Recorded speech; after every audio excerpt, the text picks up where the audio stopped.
there are some things that were going on, and going way back when I was starting out.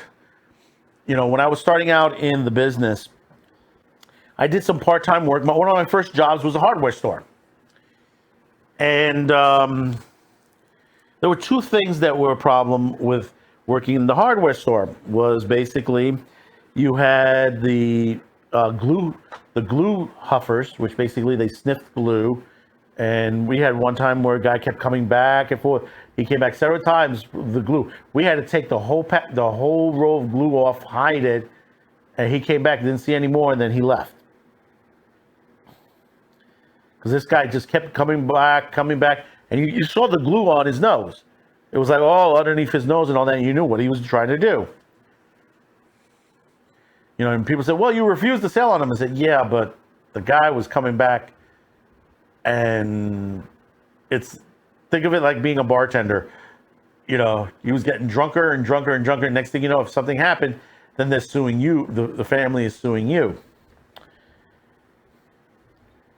But then also you've had situations where kids were taking spray paint. And at the time when I was young, and you've seen stories about this.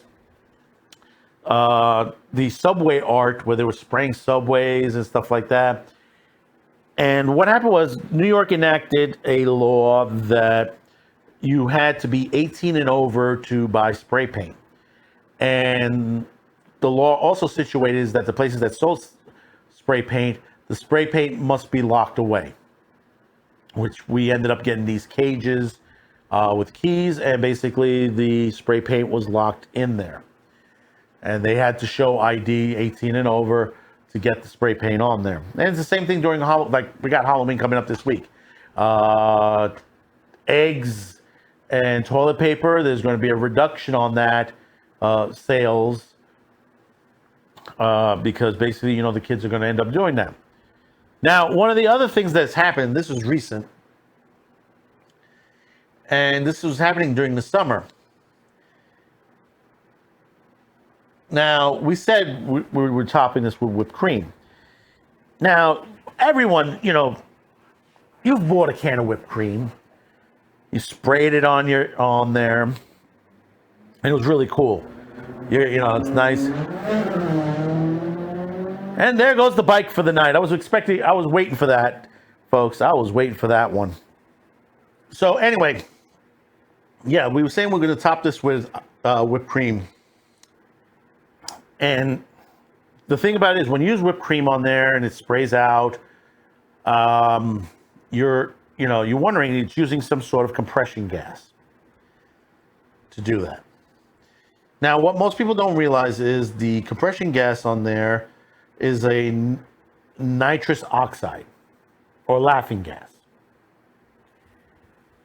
And what's happening is there have been kids buying the whipped cream, popping the cans, and using the nitrous oxide to get high.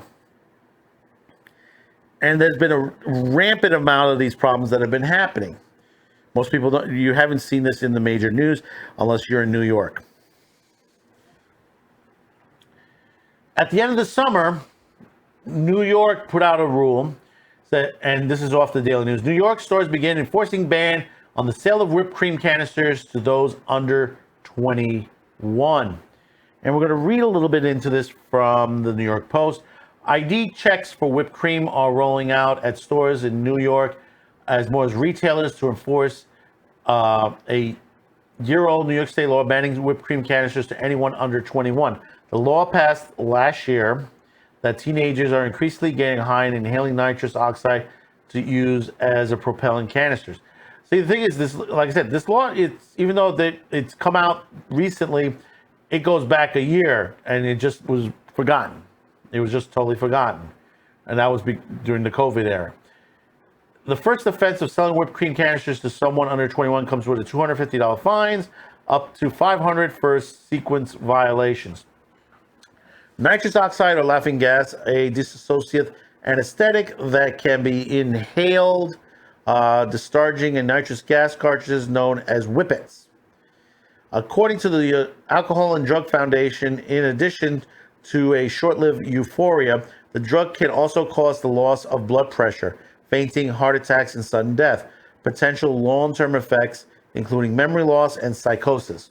The bill of the sale banning whipped cream canisters to teenagers was sponsored by Democratic Senator Joseph Abadbu, who said he supported the measure after he became aware of the detrimental effects of nitrous oxide was having on his district. The new law is an important step in combating a significant problem for many neighborhoods throughout my district. He said when the legislation passed, there need to be limit access to the sale of whippets first become apparent to me, and then after be receiving constituent complaints about empty canisters on the neighborhood streets. Whippets is piling up in our community, not only an eyesore, but also indicated a significant nitrous abuse problem. Ken Sorwitz, who serves as president of the New York Association of Convenience Stores, told Times Union that he let members of his organization know to enforce the law when he became aware just 2 months ago, which he attributed to a likely issue regarding on how the law was tracked. I think there's something sort of reporting mechanism that just didn't go away and it was supposed to. He said, we have been tracking the bill last year, and when I looked to the bill tracking, there was just no indication it was signed. And that was the problem. Nobody knew it was signed, nothing on there. That's why it's just now hitting now. But let me ask also, I believe those nitrous oxide containers can be bought separately. Does it ban them? I've been trying to find the law, which that's the same thing here. Very hard to find on there, the actual signed one. But the thing about it is, this is not uncommon that this has been happening. And you have to stop this before it becomes a major issue. It is a major issue, but this is not the first thing that happens. I mean, I grew up with some shit you wouldn't believe. You've just watched a segment from our Madman Cafe show every Sunday night at 6 p.m. You can catch it over at Odyssey. Check in the description below for the link that will lead you to our Q2Cast TV site.